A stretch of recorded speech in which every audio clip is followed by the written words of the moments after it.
Good morning, good morning, good morning. তোমাদের লাইফে এলাম। এই পুজো হলো আজকে শুক্রবার, ওই জন্য একটু তাড়াতাড়ি পুজোটা হয়ে গেছে। এই সব চা, এ দেখো চা করেছি, চা খাচ্ছি। হ্যাঁ, মাকে চা দিয়েছি, আমার এক দিদি তাকেও চা দিলাম।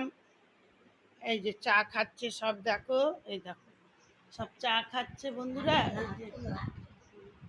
এই যে এই যে আমার এক দিদি হাত, হ্যাঁ উনি এসছে, ওনার পুজোও হয়ে গেছে, পাশে থাকে, আমায় খুব ভালোবাসে, সবসময় আসে, আমায় দেখভাল করে।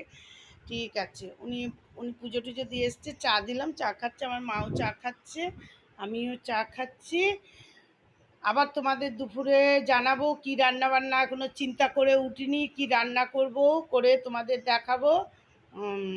তোমরা ইয়ে থেকো, ভালো থেকো। ঠাকুর পুজো হয়ে গেছে, কয়েকদিন পরে আবার 3-4 দিন আর বাকি নারায়ণ পুজো হবে, সেই একটু ব্যস্ত আছি। ঠিক আছে, তোমরাও ভালো থেকো, ভাল লাগলে কমেন্টে জানিও।